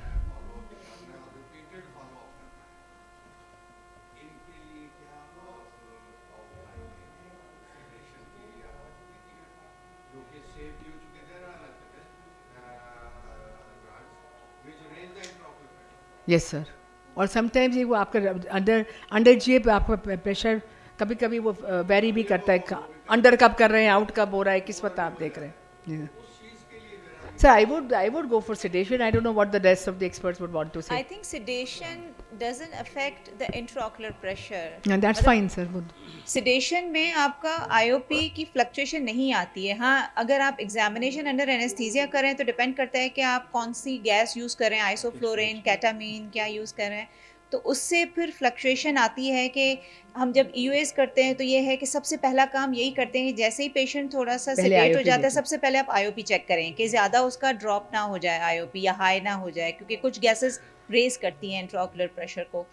तो लेकिन ये कि सेडेशन इज़ सेफ कि उसमें आपके इंट्राओकुलर प्रेशर पे भी कोई फ़र्क नहीं पड़ता, बच्चा भी सो गया है, आपने आईओपी कर लिया, क्योंकि आप ज़बरदस्ती इंट्राओकुलर प्रेशर चेक नहीं कर सकते। मतलब आप फंडस देख सकते हैं, समटाइम्स तो रेटिनोस्कोपी भी मुश्किल हो जाती है ज़बरदस्ती करना, क्योंकि बच्चे ज़ोर से आंख बंद बंद करते हैं, बेल्स फिनोमेना की वजह से आंख ऊपर जा रही होती है, तो यू कांट डू रेटिनोस्कोपी। सीटियां बजाना सीखो। सेडेशन मैडम मैं तो टॉफीज भी देती हूँ, मैं तो सीटियां पोएम्स भी सुनाती हूँ। सीटियां बजाना सीखो। Poems भी- सीटियां बजाना सीखो। सीटी बजानी नहीं आती।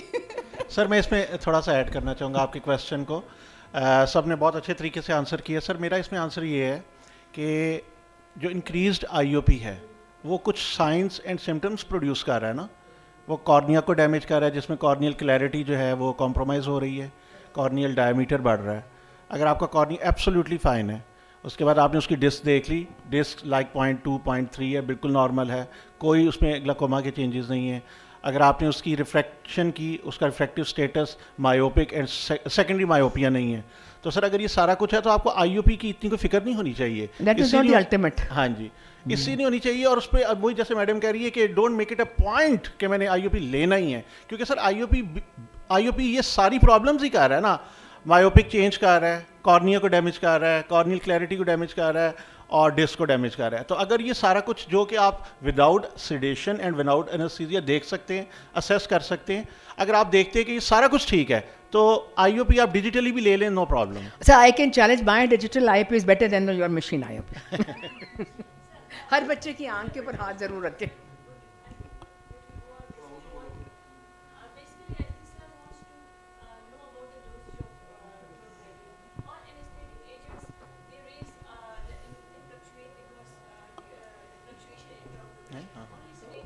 अकॉर्डिंग टू वेट हम देते हैं ना, सेडेशन भी। But it's immaterial. It's immaterial because your IOP, what is normal IOP? Is it 21? Is it below 21?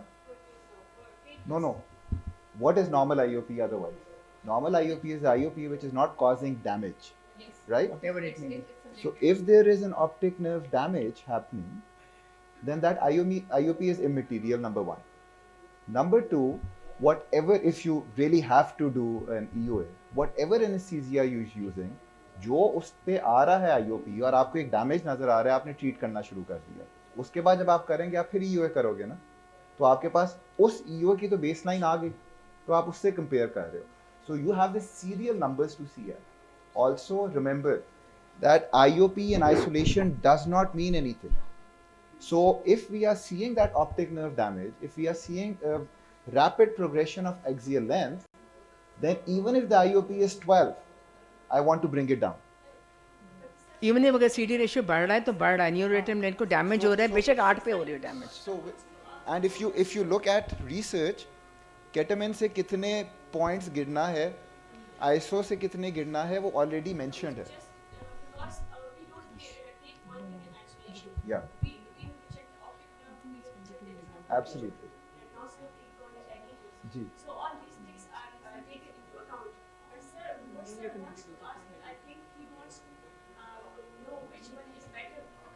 Doesn't matter. Doesn't matter. They all alike. Because They are उससे alike. जितना change आना है, मतलब आपने अगर केटामीन यूज की है, आपने अगली दफा भी केटामीन यूज करोगे, उसके बाद भी करोगे, तो वो पहली दफा अगर आपको 12 आ रही है केटामीन पे और लेट से वो 16 है, आपको ऑप्टिक डिस्क चेंज नजर आ रहा है, आपने दवाई शुरू कर दी. You can. So that's what we are saying ना। वो सर वही तो वो सर कह ने रहे शुरू डॉक्टर साहिबा, if you want to make it a point, if you want to make it a point कि मैंने हर सूरत चेक करना है, तो देन सिडेशन में चेक करें. सर मैं एक बहुत फजूल सी बात कह सकती हूँ कि EUA IOP करने के लिए उस वक्त करते हैं जब मैंने पेशेंट से पैसे लेने हों, वरना बच्चे की IOP चेक करने के लिए EUA की ज़रूरत नहीं है। Sorry to say that. I absolutely agree. तो सेडेशन यूज़ करेंगे खाली सर preferably? सबसे पहले तो हम ट्राई करते हैं कि अगर बच्चा इस तरह से नहीं दिखा रहा है तो फिर सिडेशन दें, ठीक है, क्योंकि सिडेशन में आपका जो क्लोरल हाइड्रेट देते हैं उसमें, और उसमें जो है वो आप 50 to 75 मिलीग्राम पर केजी बॉडी वेट आप सेफली दे सकते हैं, ठीक है, तो क्लोरल हाइड्रेट यूज़ होती है, मैं 5-6 साल से यूज़ करी, मुझे नहीं याद कि मैंने ईयूए कब किया है, मतलब I am usually not doing EUAs. तो sedation is safe drug to check intraocular pressure. हाँ, कुछ बच्चे होते हैं, जैसे फॉर एग्जांपल बड़े बच्चे हैं, 5 साल से बड़े हैं, जो आपको ऐसे भी नहीं दिखा रहा है, जो क्लोरल हाइड्रेट से सेडेट भी नहीं हो रहे हैं, then you go for examination under anaesthesia. तो ये डिफरेंट सिनेरियोज होते हैं कि आपने प्रेशर चेक करना है, बच्चे को ग्लोकोमा है, वो सेडेशन पे सेडेट नहीं हो रहा है, आपने उसको जो मैक्सिमम अकॉर्डिंग टू उसके वेट डोज है उससे वो सेडेट नहीं हो रहा, वैसे भी नहीं दिखा रहा, तो देन जी सर वो जो एक दफ़ा यूज़ कर रहे हैं कोशिश करें वही करें। सर आपके सेटअप पे भी तो डिपेंडेंट है ना, वेयर यू वर्किंग। अगर आपके सेटअप पे अगर एनेस्थीसिया अवेलेबल नहीं है तो नहीं है, अगर अच्छा एनेस्थेटिस्ट नहीं है तो नहीं है, then you will go for sedation.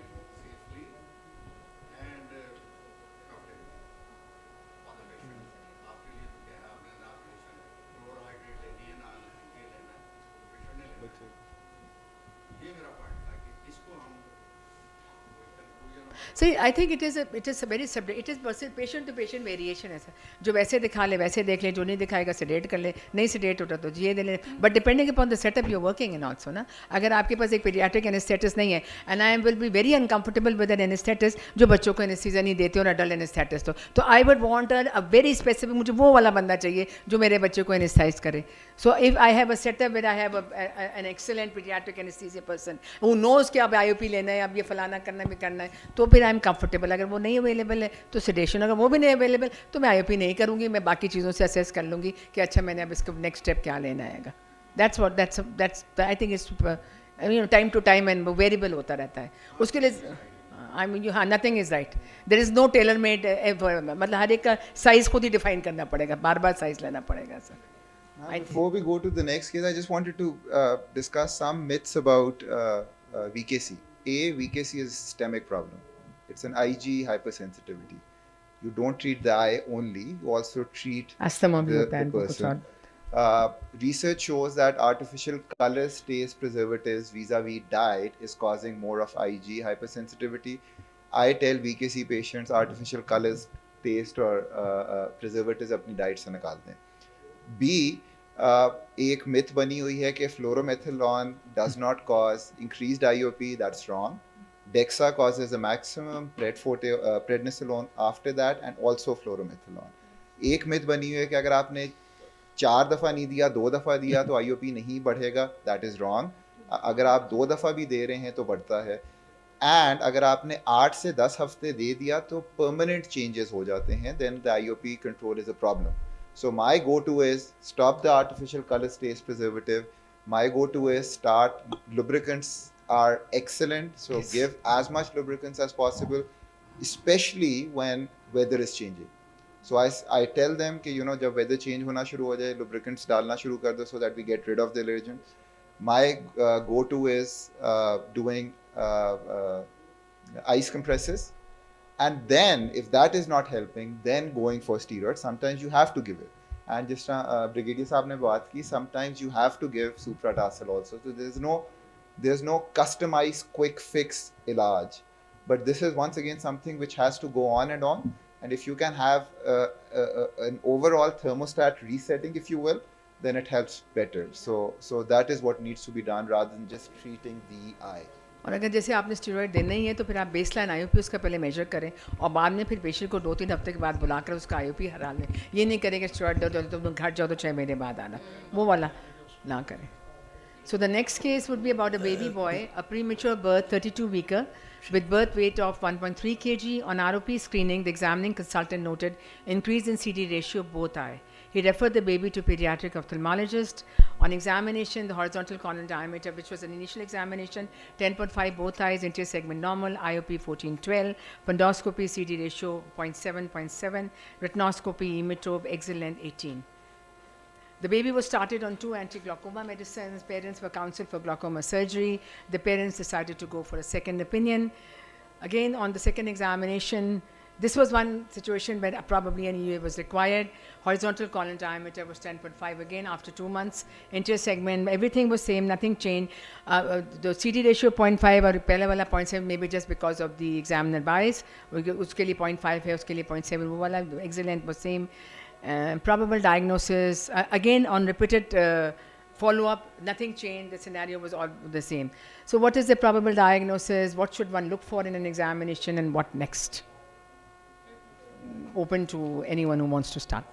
Okay, I think जी, आप कुछ Basically, कह- this child born at 32 weeks, and the first examination supposed to be done 1 month after birth, so 36 weeker child, corrective age. So at this age, the first thing which is suspicious is the child is emetrope, because most of the time child are hypermetrope, born hypermetrope.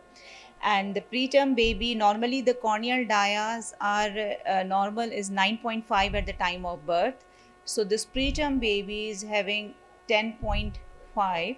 So I think the most likely this patient is having some glaucoma process going on in this patient, probably.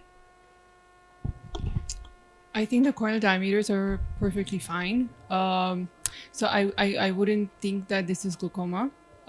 This, if it's emetrope, refractive error, then yeah. I could say possibly child is developing myopia, which is This very common 0.5, in premature 0.7 kids. बताइए ना। And if Myopia I don't know could be what the age is, but I'm considering that this baby is very, very small. So yeah, if it's emetrope, it should ideally be a hypermetrope. So this is probably a scenario in which the cupping can be mistaken for a glaucomatous disc, but it's actually not glaucoma, because I think the most important thing is corneal diameters and the axial length.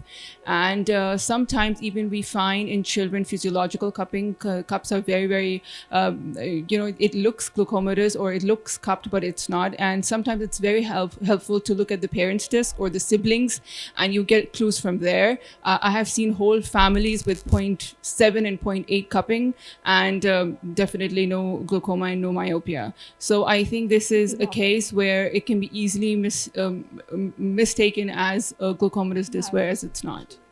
I agree with Dr. Saima yeah. because the axial length is fine. Corneal diameter are good. By the way, in ROP, your axial length is less as is, right? And this seems to be falling in that. The myopia is seen in ROP patients, well, in premature patients, and the hypothesis is not the axial length, but your lens thickness increasing. So we don't know what the lens thickness is. The corneal diameters seem to be fine. The axial length seems to be as per age, and this is what is found. इस उम्र में अगर 18 होना चाहिए तो premature बच्चों में से थोड़ा सा कम है. Normally 16 होती है ना at the time, 16 at the time of birth roughly. At that हाँ, time, तो हाँ. पहले 2 साल के अंदर ही बड़ी स्पीड से उसने बढ़ना है. B CD 0.6, 0.7 A is very subjective to seeing it. B, I like to focus on the neural rim. So you don't know what the neural rim is. It was normal. It was normal. Yep. So at best, I would keep this patient on a follow-up. I still have to keep him on follow-up because of ROP, but I would not start treating him. So the on the follow-up है कि जो उसकी 2 anti glaucoma थी वो बंद कर दी. उसके बाद उसको दोबारा हमने 3-4 मतलब आप 6-7 महीने का again we're seeing him frequently. It is the situation is the same. And the most important as Saima, और Saima को मुझे पता है तुमने cheating की, मैं तुम्हें पहले बताया हुआ था ये. I know. मैडम मैं Sorry. इसमें उसके पेरेंट्स को deep physiological cups हैं. Both parents have deep physiological cups. Madam मैं भी इसमें कमेंट करना चाहूँगा. sure. अच्छा ऐसा है कि मैं हर एक के साथ स्ट्रांगली एग्री भी करता हूँ और disagree और भी हर करते एक के साथ स्ट्रांगली नहीं लेकिन डिसएग्री भी करता हूँ. टू मी अगर ये बच्चा मैं देख रहा हूँ और मैं इसका अटेंडिंग फिजिशियन हूँ तो मेरे लिए एक सस्पिशियस बच्चा है. Definitely. वो सस्पिशियस इसलिए है कि इसकी कॉर्नियल डायमीटर बिल्कुल बॉर्डर लाइन या थोड़े से हल्के Very से true. Mildly Very true. इसका ये ट्रिकी बच्चा है, दो- बहुत ट्रिकी बच्चा है ये. जी ये मेरे ख्याल में अब तक के सारे केसेस में से सबसे ज़्यादा ट्रिकी केस था. इसलिए आखिर में रखा. अच्छा दूसरा इसकी एक्सिल लेंथ भी बिल्कुल बॉर्डर लाइन नॉर्मल थी. मेरे हिसाब से इसकी एक्सिल लेंथ 17 अच्छी borderline है. होनी चाहिए थी तो ये 18 थी. सो ये भी थोड़ा सा बॉर्डर लाइन है. मेरे हिसाब से इसका रिफ्रैक्टिव स्टेटस भी हाइपरमेट्रोप होना चाहिए था, इसका ईमेट्रोप था. सो उस लिहाज से कंपेयरिंग इट दैट ये मायोपिक साइड है. सो डिस्क पे अगर आ जाए तो डिस्क भी 0.5 भी नहीं होनी चाहिए.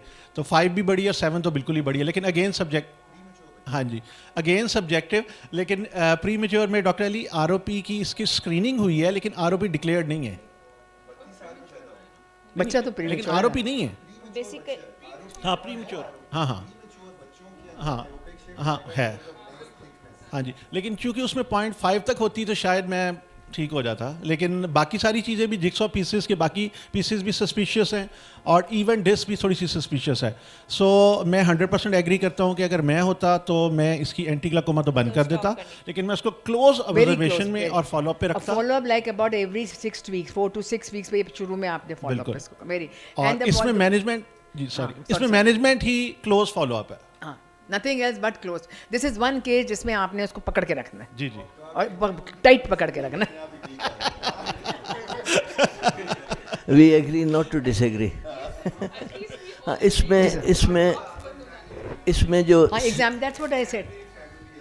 So वो है, siblings का है। we examined the parents and parents had deep Siblings और physiological parents। तो उसके ये बाद बहुत एक थोड़ा सा important है। सुकून का सांस ले This लिया। is very important। But another important thing Extremely which I would important। like to highlight is कि अगर ग्लोकोमा का बच्चा भी आपके पास आ रहा हो, we have had families कि जिनके पेरेंट्स को नहीं पता था कि उनको ग्लोकोमा है, बाद में इत्तफाकन उसने कहा चलो आओ तुम्हारी आंख का प्रेशर भी देखते हैं, तो पता लगा कि फादर को भी ग्लोकोमा निकल आया, कभी मदर को ग्लोकोमा निकल आया जो अनडिटेक्टेड था। Sure sir. बच्चा का एयरफोर्स में गया या जो इंडक्शन होती है तो उसकी सीडी रेशियो होना 0.7 हो और उसको फारग कर दिया जो भाई से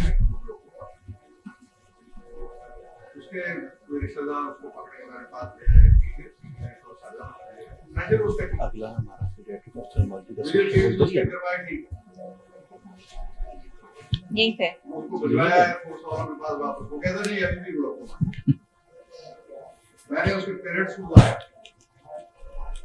उसकी फादर की डेथ हो गई थी, मदर थी, उसकी सिस्टर थी, उनको बुलाया, उनके विजुअल फिनिश करवाए, उनकी जो की पूरी फैमिली को करवाए और वो फिर मैंने उनके जो सीनियर मोस्ट मेडिकल ऑफिसर थे मैंने उनको पर्सनली देखा। मैंने कहा give your diagnosis, this is a family with large disc, he is not a glaucomatous। Right. उसका फिर मुझे लेटर आया जवाब में he is no retired as a from माशाल्लाह।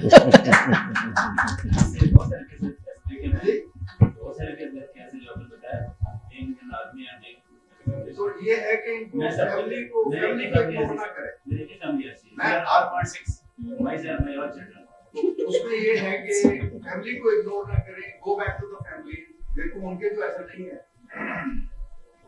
आंटी ट्रीटमेंट से भी हम बच जाएंगे। मैंने बेटे की बेटे की 5 से 7 जिसका है मैं ब्लड प्रेशर ग्लाकोमा हुआ तो सारा के तो बिजनेस अपना करा मेरा भी था यस सीरियस आगे में सब कर चुके हैं ना। सर माय ओन अंकल, उनकी जो डिस्क है वो पेल है। he had way back he had some sort of stroke and probably उस वक्त पेल हुई या हमेशा से थी। जब कभी इन्होंने जिस किसी डॉक्टर ऑफ्थल्मोलॉजिस्ट को दिखाया वो ग्लोकोमा लेबल हुए, एंटी ग्लोकोमा स्टार्ट हुआ, फिर वो यहाँ आए, बेटे वो जो हो गया, मैंने कहा लाहौर आइए, आए 4 कंसल्टिंग लतीफ़ साहब के पास जगह जगह में लेके पे, उन्होंने कहा भाई ये तो पैदाइशी इनकी अब है, अगर पेल है तो बस पेल है, अब पेल है। ही नेवर एंड ही माशाल्लाह is I mean he's doing fine and he's off anti glaucoma, but अब पेल डिस्क है तो बस है, पेल डिस्क है, वो कलर ऐसा है तो है वाली बात है। जी सर, पेरेंट्स को तो वैसे ही पकड़ के देख लेना चाहिए सर।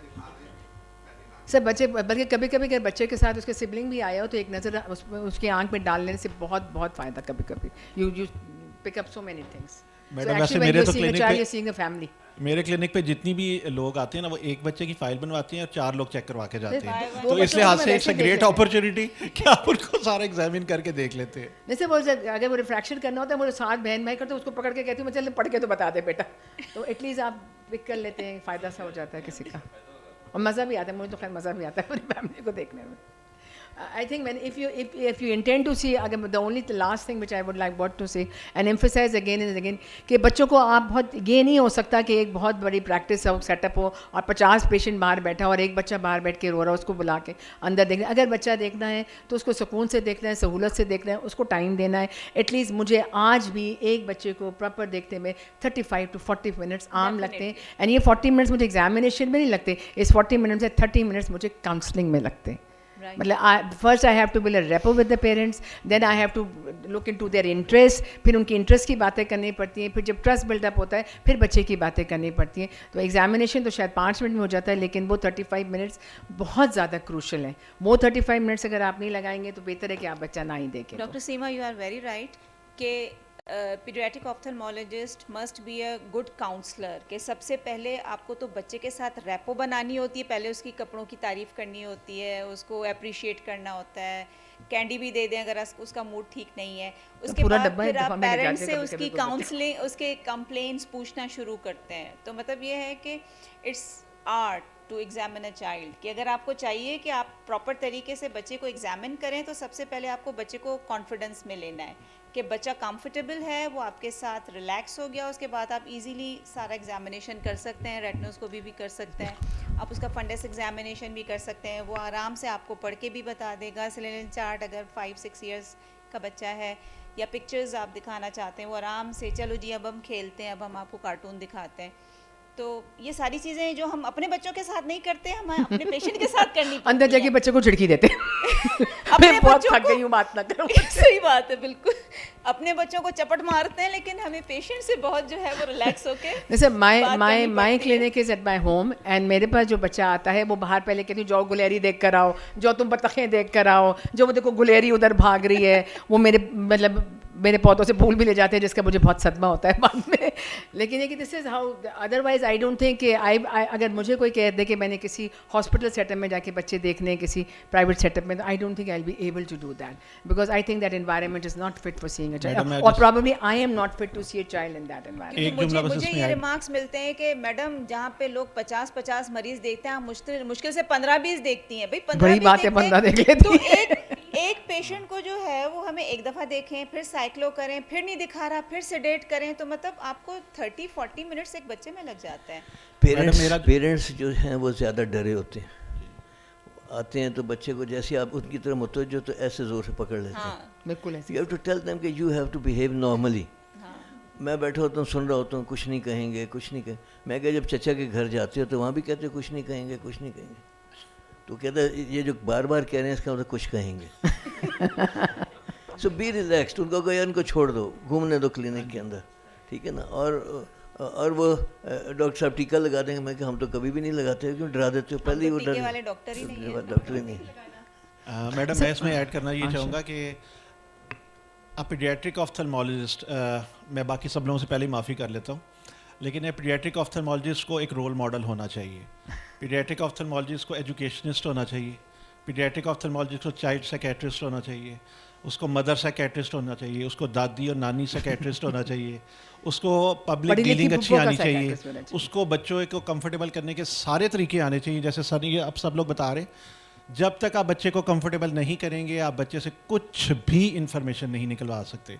सो आपने बच्चे को सबसे पहले कंफर्टेबल करना है, फिर एग्जामिनेशन करना है, फिर काउंसलिंग करनी है, और फिर आपकी जाके जान छूटनी है. सो मैडम की तकरीबन 40 to 50 मिनट्स इस सब के लिए चाहिए. और अगर आप इतना टाइम बच्चों को नहीं देख सकते तो आप उसको बेहतर है, गलत देखने से बेहतर है कि आप उसको ना देखें. So one more important thing, please parents को हरास मत किया करें. हाँ जी. कभी कभी पेरेंट्स आते हैं मेरे पास, बच्चा अभी रिसेंटली पेशेंट केम रात के 7 बजे, I don't see patients after मगरिब, और नहीं मैडम मिनते तले. अच्छा भाई, मैंने कहा आ जाओ. He came and he was so harassed. किसी ने बगैर उसको स्क्विंट था, and he was a very child of I think 1.5 years or something like that, I've forgotten. And उसको जिस किसी भी डॉक्टर साहब ने उनको देखा था, बगैर टॉर्च की लाइट मारे उन्होंने कह दिया इसको रेटिनोब्लास्टोमा हो सकता है और यूए करना है, फलाना करना है. अच्छा, मैंने कहा अब रेटिनोब्लास्टोमा की बात आ गई तो मेरे को भी पैल्पिटेशन शुरू हो गया कि भाई I don't want to miss anything. I dilated, I made the patient sit there. वो 2 घंटे मेरे घर बैठा रहा, और आमतौर पर रात के 9 बजे तक तो मतलब हमारे घर में क्राइसिस आ जाता है, रामबैस कि हम तो अलार्म लगा देते हैं उस वक्त. खैर वो मैंने कहा नहीं भाई, I can not send this child. बच्चा इतना मतलब माँ रो रही है, बाप को हार्ट अटैक होने वाला. The child had nothing actually, nothing at, and nothing means nothing. Madam, mean, beautiful eyes. हमें हरास करना पड़ता है. नहीं, इस तरह हरास ना नहीं, करें. ये नहीं कि एक आपने हरासमेंट देखा भी होती है ना नहीं कि और बता आपने दिया, इस तरह से नहीं, नहीं, लेकिन एक और हरासमेंट की कभी-कभार. मैं आपको कहानी सुनाऊंगी. मेरे पास अभी थोड़े दिन पहले एक बच्चा है 12 साल का, और वो अम्मा मेरे लिए मिठाई का डब्बा, I had forgotten that I had seen that patient and she was with a मिठाई का डब्बा and all that. And she said कि मैं आपके पास आई थी, और मैं आप पता नहीं उससे एपिसोड बताया 12 साल पहले आई थी, और किसी ने उसको कहा था कि your child is blind And I had said कि नहीं बेटा, probably it's visual delay, developmental delay, visual delay, they go side by side. So never say that your child is blind, label them as visual delay, maybe he will recover. And I just told her बत्तियाँ दिखाना, लाइटें दिखाओ, ये करो, वो करो, बातें करो, ढिमकाना करो. That child had 6x vision. और उसने कहा कि मैडम मतलब ये क्या, वो जा भी रहा है, स्कूल पढ़ रहा था, 8वीं 9वीं में वो पहुँच गया था, और उसने कहा कि वो दिन से लेकर आज दिन तक वो मुझे दुआएं देती है. तो मेरा ख्याल है मेरी ज़िंदगी का पूरा जो ज़ख़ीरा वो एक वाहिद वो दुआएं हैं जिसकी वजह से शायद मैं आज यहाँ करी हूँ. मतलब मेरे को ना इल्मी काबिलियत है. मैडम हम सब लोगों को ना स्पेशली पीडियाट्रिक ऑफ्थल्मोलॉजिस्ट, वैसे हम सबको जो भी बच्चे के साथ डील कर रहा है मेरे हिसाब से वो पीडियाट्रिक ऑफ्थल्मोलॉजिस्ट है, उसको extremely cautious about the choice of words, extremely cautious. देखिए अगर आप किसी बड़े के बारे में कोई ऐसी बात भी कह भी देते हैं ना, तो बड़ा कैन एक्सप्लेन, बड़ा कैन आपको बता सकता है कि मुझे तो ये प्रॉब्लम नहीं है. आप उसको देखते हैं 2 या 3 मिनट में एक अच्छा जो भी ट्रेंड हमारे सारे लोग, आप सब लोग माशाल्लाह ट्रेंड है, 2 या 3 मिनट में आप बड़ों को देख लेते हैं. बच्चा ऐसे नहीं है. बच्चे को आपने डिटेल से देख के फिर कोई फाइनल वर्डिंग माँ बाप को दें और उसमें बहुत ज़्यादा बार बार हम सब कह रहे हैं एक्सट्रीमली कॉशियस हों about the choice of words. एक वर्ड जो है ना वो ज़िंदगी बदल सकता है, या वो फॉल्स पॉजिटिव की तरफ चला जाएगा या वो false negative. So I will give my own experience. My grandchild, he is in USA, and उसकी स्कूल टीचर ने उसकी मदर को कह दिया कि योर चाइल्ड इज ऑटिस्टिक. उसने रोना धोना. अच्छा मैं कहूँ बेटे, मैं रोज़ाना ऑटिस्टिक बच्चे देखती हूँ. मैं my speciality is seeing developmentally delayed children. And बेटा तुम्हारे बच्चे को ऑटिज्म नहीं है. नहीं अम्मा आपको क्या पता, वो कह रहे हैं फलाना. अच्छा मैंने कहा बेटे वो वीडियोस बना के भेजो. फिर मैं गई भी थी उसके पास, मैंने कहा मैं अभी आई हूँ, अगर मुझे शुबह भी होता तो मैं तुम्हें कहती नहीं, मैं तुम्हारे पकड़ती के लिए. एंड जस्ट एक किसी उसके बिहेवियर में, एक एपिसोड में, सिंगल एपिसोड, और उन्होंने कहा जो get an evaluation done, and अल्हम्दुलिल्लाह there is nothing wrong with him. But then वो जो 2 कॉन्टिनेंट्स में जो एक तबाही आई, मतलब वो रोना, मतलब ये ना कहते कि आप योर चाइल्ड इज़ ब्लाइंड. और हाँ जहाँ जाए, जैसे रेटिनोब्लास्टोमा है, उसको बेशक गाली गलौज भी आप करेंगे, तुम्हें दोबारा वापस आना आएगा. हरास करें, डराएं, धमकाएं, डांटे धमके, लेकिन जहाँ आपको इस तरह का ये मतलब लेबल ना, I think you should be. लोगों को टैग करना बहुत पसंद करते हैं and we are very judgmental. So ये हमें थोड़ा सा अपने आप को समझाना पड़ेगा कि हमने जजमेंटल नहीं होना. और 10 दफ़ा कोई चीज़, स्पेशली अगर आप कोई बड़ी जजमेंट दे रहे हैं, मसलन आप कह रहे हैं कि बच्चा ब्लाइंड है और अदरवाइज किसी ने कहा वह ब्लाइंड और आप कह रहे हैं कि नो ये बिल्कुल ठीक है, तो आपको 10 दफ़ा सोचना पड़ेगा, एग्जामिन करना पड़ेगा, 100% केयरफुल होके, 100% श्योर होके. फिर कहते हो कि अच्छा बेटे अल्लाह मालिक है, ठीक हो जाएगा, जहाँ आप समझते हो कि ठीक हो जाएगा. So this is the last clip. If we have the time we can go through it.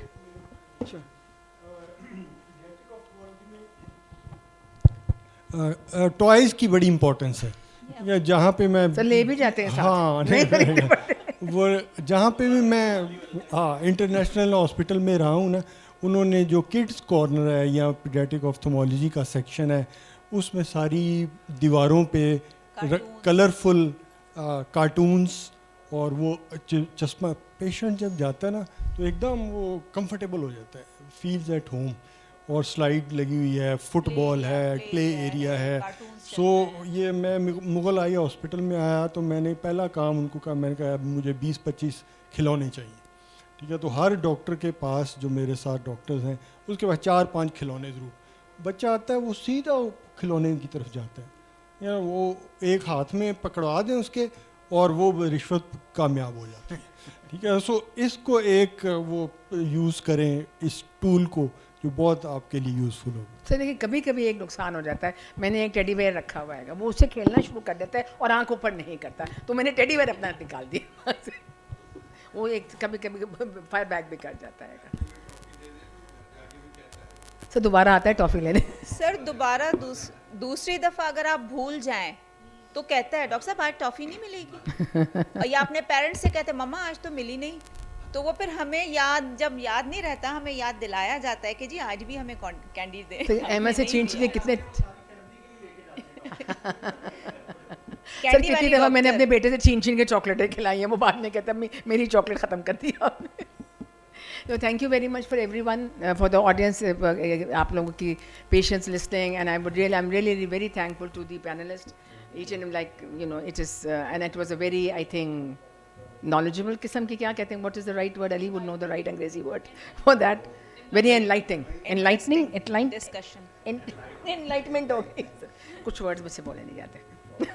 Thank you so much. So thank you very much. Thank you very much. मैंने कहा वो टाइम ख़त्म हो गया था, अब को उठाने नहीं आया तो वी कैन कंटिन्यू कि अगला सेशन भी हमारा ही है शायद. So this is the last case, large right eyeball, cloudy cornea, red mark on right eyelid extending to the side of the face. Uncontrolled fits and weakness of right upper and lower limbs, eye department was involved. On examination, you can see there was a corneal diameter bada tha, intraocular pressure was 25, axial length was more 21, and fundus CD ratio was 0.6. On MRI of the brain, subcortical calcification depicting tram track-like appearance in the left frontal, parietal, and occipital lobe. अब इसका diagnosis तो बिल्कुल सामने पड़ा आएगा ना. So, Asma, would you like to add something to it? Surge Weber hai yaar. How to manage that, na? Yeah, sure. Khawaja साहब कुछ कहना चाह रहे हैं?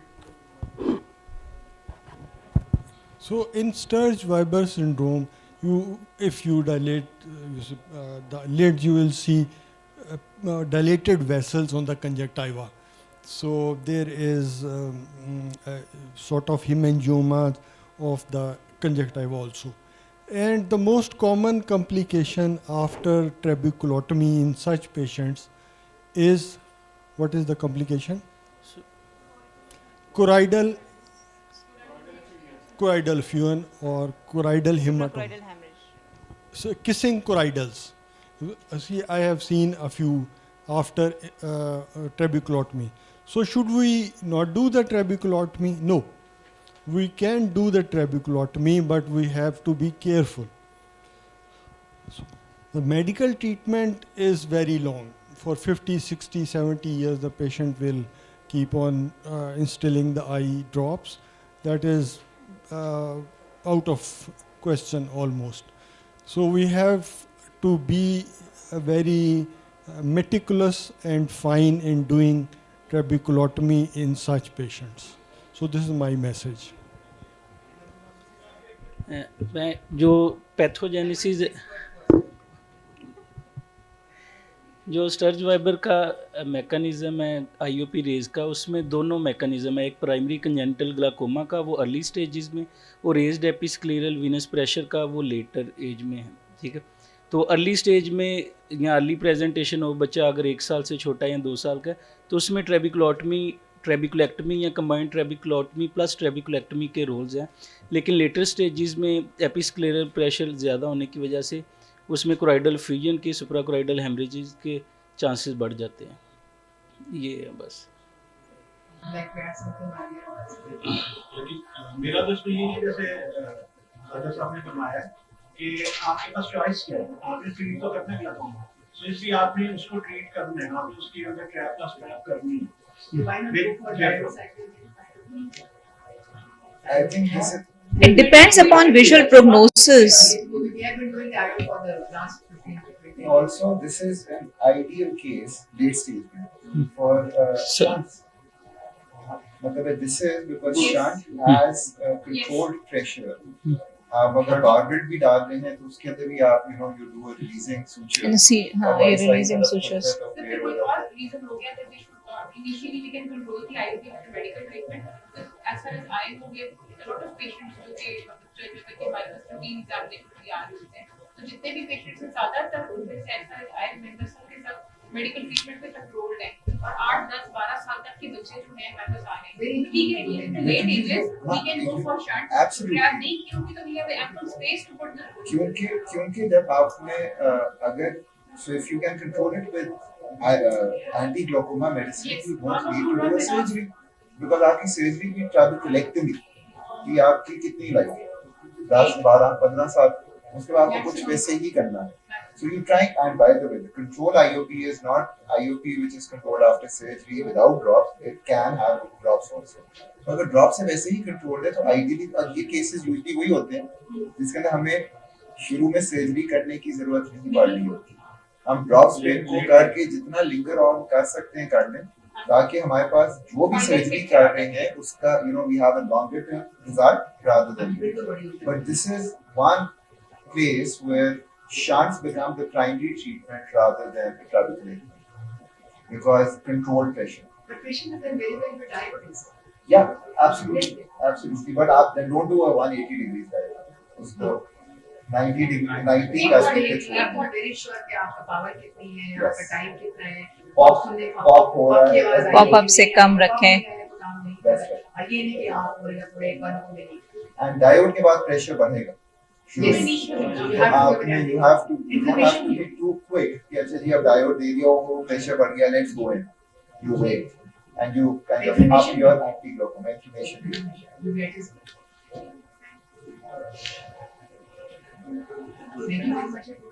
अगला session thank you. Thank you. वाह